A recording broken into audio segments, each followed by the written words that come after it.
என்னோட சேனல்ல நியூவா பார்க்குற friends RK Shashtik home cooking சேனலை சப்ஸ்கிரைப் பண்ணி லைக் பண்ணி கமெண்ட் பண்ணிக்கோங்க. மறக்காம பெல் பட்டன் கிளிக் பண்ணிக்கோங்க. அப்பதான் நான் போஸ்ட் பண்ற எல்லா வீடியோஸும் உங்களுக்கு இன்ஸ்டன்டா கிடைக்கும். வாங்க வீடியோக்குள்ள போலாம். இந்த சண்டே எந்திரிச்சோன்னே பார்த்தீங்கன்னா, என் பையன் வந்து விளையாண்டுக்கிட்டு என்னை எந்திரிக்கவே விடல. ஸோ கிட்டத்தட்ட 1/2 ஹவர்ட்ட விடவே இல்லை. மேலே ஏறி உட்காந்துட்டு விளையாண்டுக்கிட்டு ஒருத்தன் கொடுத்துட்டு இது பண்ணேன். ஏன்னா சண்டே நான் வீட்டில் இருக்கனால அவனுக்கு ரொம்ப ஹாப்பியாக இருக்கும். அவனுக்கு அன்னைக்கு தான் கொஞ்சம் லேட்டாக எந்திரிக்கலாம்னு நினச்சேன். ஏன்னா ஆஷாட நவராத்திரி ஸ்டார்ட் ஆனால எவ்ரிடே வந்து 4:30 4 o'clock எந்திரிக்க மாதிரி இருந்துச்சு. ஸோ இது கூட லேட்டாக பூஜை பண்ணிக்கலாம்னு சொல்லி தான் கொஞ்சம் லேட்டாக எந்திரிக்கலாம் ட்ரை பண்ணேன். பட் பையன் விடவே இல்லை.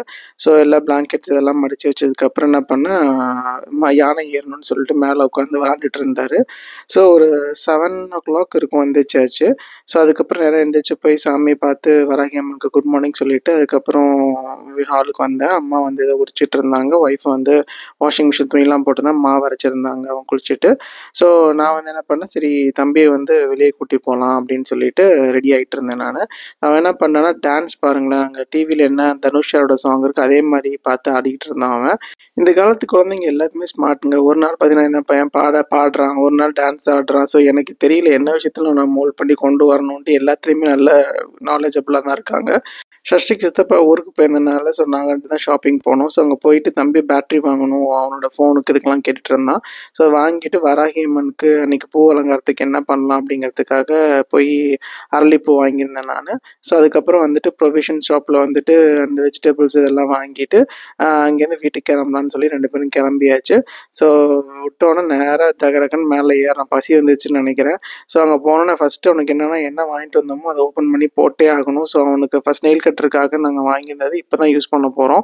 ஸோ அதுக்கப்புறம் வந்து கேரட் தோசை அவங்க அம்மா பண்ணி கொடுத்துருந்தாங்க. சாப்பிட்டு முடித்தோம். சாப்பிட்டு முடிச்சதுக்கப்புறமா நாங்கள் வந்து என்ன பண்ணோம்னா நெயில் கட் ட்ரை பண்ணோம். ரொம்ப ஹாப்பியாக அதை பார்த்து ஏதோ விளாண்டுட்டு இருந்தான். அதுக்கப்புறம் பெட்ஸ்பேட்லாம் அவங்க அம்மா துவைச்சி போட்டதுனால அதுக்கு மாற்றணும் அப்படிங்கிறனால அதுக்கு வந்து எனக்கு சப்போர்ட் பண்ணிகிட்டு இருந்தான். ஸோ இப்போ இப்படி போடுப்பா அப்படி போடுப்பான்ட்டு எனக்கு அட்வைஸ் பண்ணிகிட்டு இருந்தார். ஸோ 9:30 இருக்கும் அது. ஸோ அதுக்கப்புறம் அப்புறம் அவருக்குன்னா நான் தான் வந்து டைனிங் டேபிள் பெட்டு எல்லாமே. ஸோ சண்டே ஃபுல்லாக வந்து பார்த்தீங்க அப்படின்னா இப்படி தான் எனக்கு போயிட்டுருக்கும். என் மேலே உட்கார வச்சு தான் சாப்பிட்டுட்டு இருந்தார் அவர். ஸோ அதுக்கப்புறம் துணியெல்லாம் வாஷ் பண்ணி இருந்துச்சு. ஸோ அதெல்லாம் வந்து நம்ம பால்கனியில் போட முடியாது, மாடிக்கு கொண்டு போய் மாடிக்கு எல்லாம் ட்ரை பண்ணுறதுக்காக போட்டாச்சு. ஸோ நல்ல செம்ம வெயிலுங்க. அப்புறம் இந்த சவுண்ட் ட்ரெஸ் பற்றி சொல்லியே ஆகணும். இதை நான் வீட்டில் மாட்டியிருக்கேன். அப்போ இருந்து 14 நாள் இங்கே வந்ததுக்கப்புறம் தனியாக இருக்கும்போது ரொம்ப ஒரு ஃபீலிங் எனக்கு இருக்கும். அந்த ஃபீலிங்கை வந்து ஓவர் கம் பண்ணதே இந்த சவுண்ட் எப்போவுமே அடிச்சுக்கிட்டே இருக்கும். அப்பா எனக்கு கூட இருக்க மாதிரியே எனக்கு தெரியும்.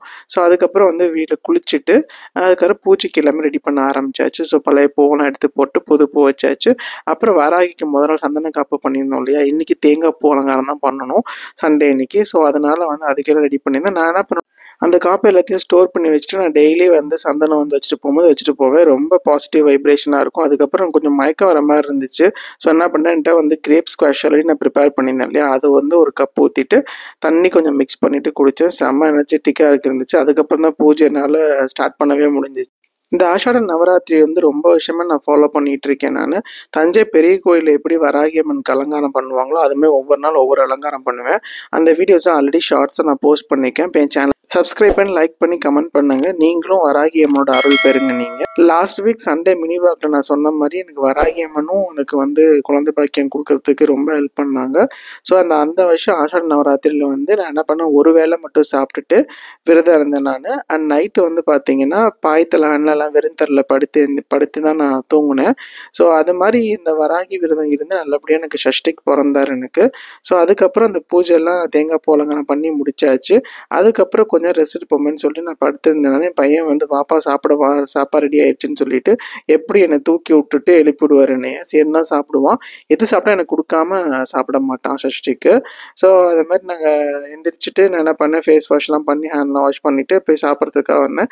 ஒய்ஃப் வந்து எனக்கு பிடிச்சிருந்த மாதிரி தான் டிஷ்ஷஸ்லாம் அன்றைக்கி பண்ணியிருந்தாங்க. எனக்கு அம்மாவும் அந்த டிஷ்லாம் எப்படி செய்யணும், எனக்கு அம்மா செய்கிற டிஷ்லாம் பிடிக்கும். இது வந்து பார்த்தீங்கன்னா கொத்தரவங்க வறுக்கிறது எனக்கு அம்மா ஸ்டைலில் பண்ணி கொடுத்தாங்க. வாழைக்காய் வறுத்தாங்க. வத்தல்னால் எனக்கு உயிருங்க. அதே மாதிரி ஷஷ்டிக்கு அப்படி தான். வத்தல்னால் எனக்கு கொடுக்கவே மாட்டான். அந்த மாதிரி ரொம்ப பிடிக்கும் சிப்ஸு வத்தல்லாம். ஸோ அன்றைக்கி வந்து என்ன பண்ணாங்கன்னா மாங்காய் பெலாக்காய் இதெல்லாம் போட்டு சாம்பார் வச்சுருந்தாங்க. சாப்பிட்டு முடிச்சு என்ன பண்ணுன்னு தெரில, அம்மாவும் ஒய்ஃபும் தூங்குறதுக்கு போயிட்டாங்க. ஸோ நானும் ஷஷ்டிக்கும் சாங்கை போட்டு வைப்பாக ஆடிக்கிட்டு இருந்தோம் 2 பேரும். ஒரு 1/2 hour 45 மினிட்ஸ் பார்த்தீங்கன்னா 2 பேரும் செம்ம ஜாலியாக டான்ஸ் ஆடிட்டு இருந்தோம். பாட்டும் வந்து பார்த்தீங்கன்னா எல்லாமே கானா பாட்டு தான். ஸோ அவனுக்கு வந்து அந்த மியூசிக்லாம் பார்த்தோன்னே ரொம்ப ஹாப்பி ஆகிட்டான் அவன். ஸோ அதுக்கப்புறம் என்ன பண்ணால், சரி வாங்க போய் படுக்க போகலான்னு சொல்லிட்டு படுக்க போயாச்சு. அதுக்கப்புறம் தூங்குறதுக்கே ஒரு 1/2 hour to 1 hour மேலே பண்ணிகிட்டு இருந்தான் அவன். அப்புறம் என் டிஷர்ட் ஸ்லீவ் எடுத்து தான் போத்திட்டு தூங்குறது, அதை வச்சு தான் விளாண்டுட்டு இருக்கிறது. ஸோ என்ன பண்ணா, அவன் விளாண்டுட்டு என்கிட்ட அப்படியே அவனை படுக்க வைக்கணுங்கிறதுக்காக ஏதாவது கதை சொல்லி படுக்க வைக்கலான்னு சொல்லி தூங்க வச்சாச்சு. இப்போ என் ஸ்லீவ்லெஸ் டிஷர்ட்டை போட்டு கட்டி பிடிச்சிட்டு தூங்கிட்டு இருக்காரு. அதுக்கப்புறம் ஒய்ஃப் ஆனியன் பஜ்ஜிலாம் போட்டு கொடுத்தாங்க. சாப்பிட்டுட்டு ஈவினிங் அம்மா நானும் ஒய்ஃப்லாம் ஜாலியாக பேசிட்டு உட்காந்துருந்தோம். அதுக்கப்புறம் 10 o'clock படுக்க போயாச்சு. அடுத்த வாரம் இன்னொரு vlogல பார்க்கலாம். பாய்.